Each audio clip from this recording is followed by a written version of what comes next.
அனைவருக்கும் வணக்கம். நான் பிரபாகர் ஜோதிடர். ஓம் சிவாய நமக. சிவசக்தி திருச்சிற்றம்பலம். இன்று பிறந்த நாள் காணும் அனைவருக்கும் வாழ்த்துக்கள். இறைவனுடைய அருள் பரிபூர்ணமாக உங்களுக்கு கிடைக்கட்டும். உங்களுடைய மனம் எதை என்னை ஆசைப்படுகிறதோ அந்த ஆசை நிறைவேறட்டும் என்று எம்பெருமான் சிவபெருமானிடம் அடியன் வேண்டிக் கொள்கிறேன். இப்போ நான் என்ன சொல்ல போகிறேன்னா, இன்றைய நாளுடைய நிலைப்பாடம், இன்றைய ராசி பலன் தான் சொல்ல போகிறேன். கருத்தில் கொள்ளுங்க.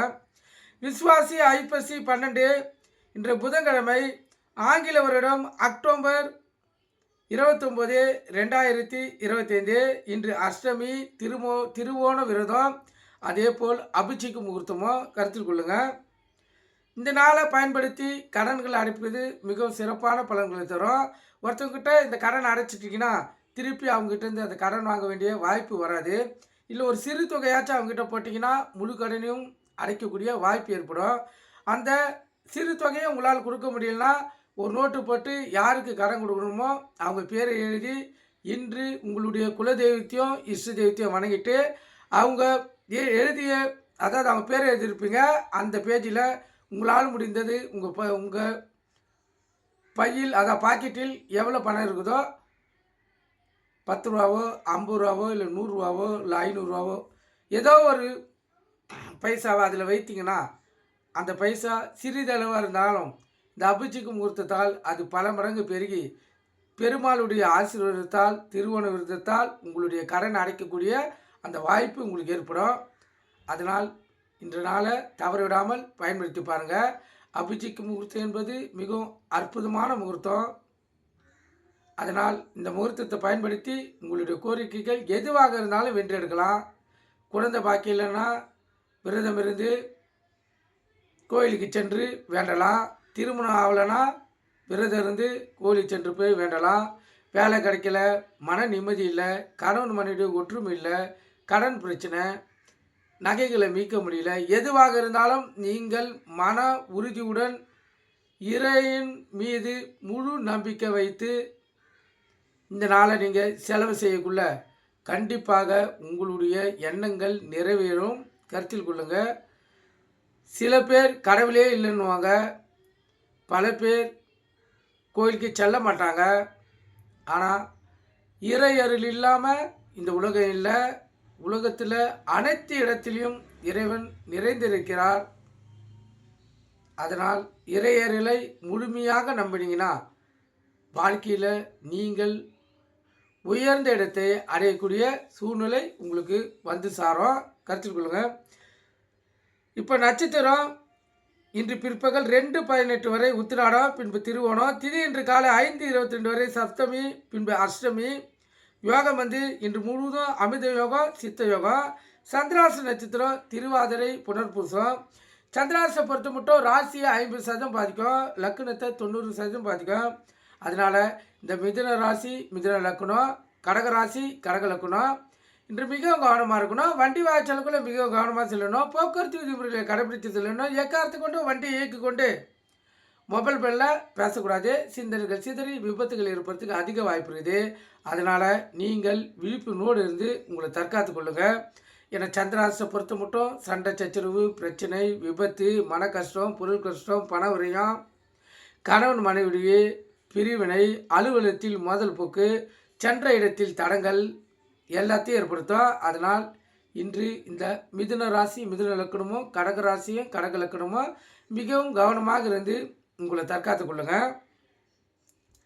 நல்ல நேரம் காலை 9:15 10:15, மாலை 4:45 5:45.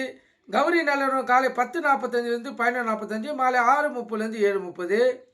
இந்த கௌரி நல்ல நேரத்தில் புதுமண தம்பதிகளுக்கு சாந்தி முகூர்த்தம் அமைப்பது, குழந்தை பாக்கி இல்லாதவங்களும் பயன்படுத்துவது, எந்த ஒரு நல்ல காரியத்துக்கும் இந்த கௌரி நல்ல நேரத்தை பயன்படுத்தினா வாழ்க்கையில் 100% ஜெயிக்க முடியும்.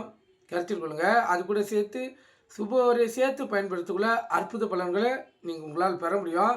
இன்று அபிஷேக முகூர்த்தம் என்பதால் இன்று அந்த சுப ஓரையே பயன்படுத்தினால் உங்களுடைய கோரிக்கைகள் நிறைவேற்றப்படும். இன்று புதன்கிழமை என்பதால் புதன் பகவான் சுப ஓரையே அவரே இன்று கதாநாயகன். புதன் வாரம் பார்த்தீங்கன்னா காலை 6 to 7, மதியம் 1 to 2, இரவு 8 to 9.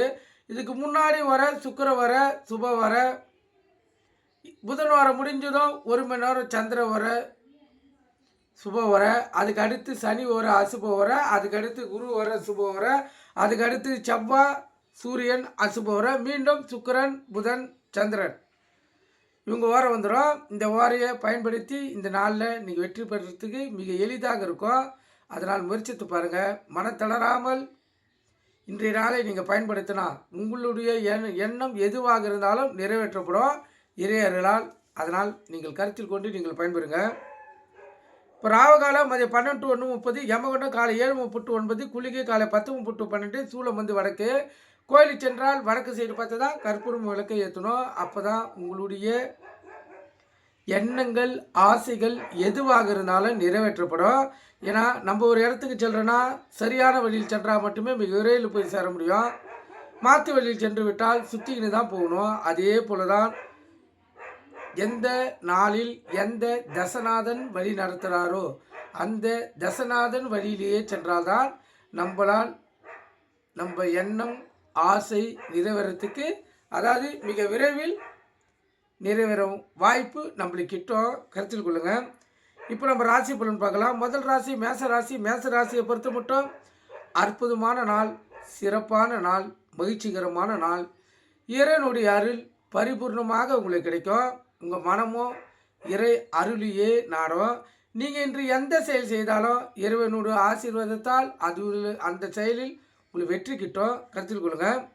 ரிஷப ராசியை பொறுத்த மட்டும் பரிசு பாராட்டுகள் பெறக்கூடிய நாள். அதே போல் உள்ளமும் மகிழும், மகிழ்ச்சிக்கு குறை இருக்காது. அற்புதமான நாள். மிதுன ராசியை பொறுத்த மட்டும் பணவரையும் பொருளுரையும் ஒரு பதட்டம் ஒரு பயம் இதெல்லாம் ஏற்படக்கூடிய நாள். அதனால் செலவு செய்யக்குள்ள மிகவும் விழிப்புணர்வோடு கருத்தில் கொண்டு பணத்தை செலவு செய்யுங்க. அதே போல் பெண்கள் கிட்ட பேசினா மிகவும் கவனமாக இருந்து உங்களை தற்காத்து கொள்ளணும். கடகராசியை பொறுத்த மட்டும் நண்பர்களும் பகையாகக்கூடிய நாள். அதனால் விழிப்புணர்வோடு இருங்க. எந்த வார்த்தைகள் பேசினாலும் மிகவும் கவனமாகவும் தெளிவாகவும் பேசுங்க. கோபம் அதிகமாக வந்தால் கோபத்தை அடக்கி இந்த நாளை செலவு செய்யுங்க. இந்த நாள் உங்களுக்கு அற்புதமான நாளாக மாறக்கூடிய வாய்ப்பு ஏற்படும்.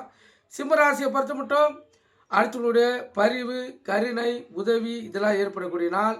அதனால் வண்டி வாங்கி செல்லக்குள்ளே கவனமாக செல்லுங்க. எக்காரத்து கொண்டு வண்டியை இயக்கி கொண்டு மொபைல் பேனில் பேசக்கூடாது. சிந்தனைகள் சிதறி விபத்து ஏற்படுறதுக்கு அதிக வாய்ப்பு இருக்குது. அதனால் விழிப்புணர்வோடு இருந்து உங்களை தற்காத்து கொள்ளுங்க. கன்னிராசியை பொறுத்த மட்டும் பரிசு பாராட்டுகள் பெறக்கூடிய நாள், சிறப்பான நாள், மகிழ்ச்சிகரமான நாள், உள்ள மகிழக்கூடிய நாள், அற்புதம். துலா ராசியை பொறுத்த மட்டும் ஒரு பயமோ ஒரு பீதியோ பண விரயமும் மன கவலையும் சண்டை சச்சரவுகளும் வரக்கூடிய நாள். அதனால் துலா ராசிக்காரர்கள் பெண்கள் விஷயத்தில் மிகவும் கவனமாக இருக்கணும். அதே போல் அலுவலகத்தில் மேல் அதிகாரிகிட்ட பேசக்குள்ள மிகவும் கவனமாகவும் விழிப்புணர்வோடும் சிந்தித்தும் பேசணும். ஏன்னா பிரச்சனைகள் வரத்துக்கு அதிக வாய்ப்பு இருக்குது. விருச்சிக ராசியை பொறுத்த மட்டும் இன்று பணவரையும் இல்லை, ஆனால் உடல்வாதிகளும் வரக்கூடியதுக்கு அதிக வாய்ப்பு இருக்குது. அதனால் உணவு கட்டுப்பாடு தேவை. உடல் சோர்வு ஏற்படும், உடல் அடித்து போட்டாப்புல இருக்கும், ஒரு ஓய்வு எடுக்க வேண்டிய சூழ்நிலையும் வரும். அதனால் உணவு கட்டுப்பாடோடு இருந்தீங்கன்னா அதுலேருந்து நீங்கள் மீண்டுக்கலாம். கருத்தில் கொள்ளுங்கள். உங்கள் இஷ்ட தெய்வத்தை குல தெய்வத்தை வணங்கிட்டு இந்த நாள் நீங்கள் செலவு செய்யுங்க. தனுசு ராசியை பொறுத்த மட்டும் இரட்டிப்பு லாபம் பெறக்கூடிய நாள். சிறு தொழில் செய்யுங்க. தக்காளி வெங்காயம் பூண்டு காய்கறி கீரை வைக்கிறவங்க இந்த இரட்டிப்பு லாபத்தை பார்க்கலாம். அற்புதமான நாள். மகர ராசியை பொறுத்த மட்டும் பண விரையும் பொருள் விரையும் மனக்கவலை, தொட்ட இடத்திலெல்லாம் தடங்கள், அதாவது சென்ற இடத்திலெல்லாம் தடங்கள் ஏற்படுறதுக்கு அதிக வாய்ப்பு. பண விரயமும் அதிகமாகிறதுக்கு அதிக வாய்ப்பு இருக்குது. அதனால் விழிப்புணர்வோடு இருந்து உங்களை தற்காத்து கொள்ளுங்கள். உங்கள் இஷ்ட தெய்வத்தையும் குல தெய்வத்தையும் வணங்கிட்டு இன்று மகர ராசிக்காரர்கள் இந்த நாளை செலவு செய்யுங்க. இஷ்ட தெய்வத்தையும் குல தெய்வத்தையும் காலையில் தான் வணங்கணும் இல்லை, உங்களுக்கு எப்போல்லாம் நினைக்க தோணுதோ அது எந்த ராசிக்காரங்களாக இருந்தாலும் உங்கள் குல தெய்வத்தையும் இஷ்ட தெய்வத்தையும் வாய்ப்பு கிடைக்கக்குள்ளெல்லாம் நீங்கள் பயன்படுத்திங்கன்னா கண்டிப்பாக உங்களுடைய குல தெய்வமோ உங்கள் இஷ்ட தெய்வமோ உங்களை காப்பாற்றும். குல தெய்வம்னா நம்மளுடைய குலத்தை பரம்பரையாக வாழ வைத்து கொண்டு இருப்பது. இஷ்ட தெய்வம்னா அந்தந்த ஜாதகர்களும் அந்த தெய்வத்தை வணங்கக்குள்ள அவங்களுக்கு பொருளாதாரத்தில் வளர்ச்சி ஏற்படுத்தி கொடுத்து மனதில் ஒரு சந்தோஷத்தை கொடுக்கும். அதுதான் இஷ்ட தெய்வம். குல தெய்வத்துடைய அருளும் இஷ்ட தெய்வத்துடைய அருளும் ஒரு ஜாதகர் பெற்றுவிட்டால் அந்த ஜாதகருடைய வாழ்க்கை அற்புத பலன்களை முடியும். கருத்தில் கொள்ளுங்கள். அதனால் மகர ராசிக்காரர்கள் மன மகிழ்ச்சியோடு இன்று வாழ உங்கள் இஷ்ட தெய்வத்தை குல தெய்வத்தை வணங்கிட்டு இந்த நாள் நீங்கள் செலவு செய்யுங்க. கும்பராசியை பொறுத்த மட்டும் வெற்றி மேல் வெற்றி தான். இந்த நாளில் உங்களுக்கு வெற்றியும் ஒரு கீர்த்தியும் உள்ளத்தில் மகிழ்ச்சியும் கிடைக்கக்கூடிய நாள். கணவன் மனைவியுடைய ஒற்றுமை நெருக்கமும் அதிகமாக இருக்கும். அதே போல் அலுவலகத்திலையும் மதிப்பு மரியாதை உயரும். மேல் அதிகாரிகள் உங்களை பாராட்டக்கூடிய சூழ்நிலையும் இன்று ஏற்படும். கருத்தில் கொள்ளுங்கள். மீன ராசியை பொறுத்த மட்டும் நற்செய்திகள் வீடு தேடி வரக்கூடிய நாள். இந்த நாளில் எந்த ஒரு செயலை செய்தாலும் அதில் உங்களுக்கு ஒரு மகிழ்ச்சியும் சந்தோஷமும் ஏற்படும். அதே போல் கணவன் மனைவியுடைய இன்று நெருக்கம் மிக அதிகமாக இருக்கும். பிள்ளைகளிடத்தில் அன்பு பாசங்கள் அதிகமாக கிடைக்கும். கருத்தில் கொள்ளுங்கள். இப்போ இந்த மிதுன ராசிக்கும் கடக ராசிக்கும் சந்திராசி இருப்பதால் கவனமாக இருங்க. வண்டி வாய்ச்சலுக்குள்ளே கவனமாக செல்லுங்க. போக்குவரத்து விதிமுறைகளை கடைபிடித்து செல்லுங்க. எக்காரத்து கொண்டோ வண்டி இயக்கி கொண்டு மொபைல் ஃபோனில் பேசக்கூடாது. சிந்தனைகள் சிதறி விபத்து ஏற்படுறதுக்கு அதிக வாய்ப்பு இருக்குது. அதனால் நீங்கள் கருத்தில் கொண்டு நீங்கள் பயன்பெறுங்க. நன்றி, வணக்கம், வாழ்க வளமுடன்.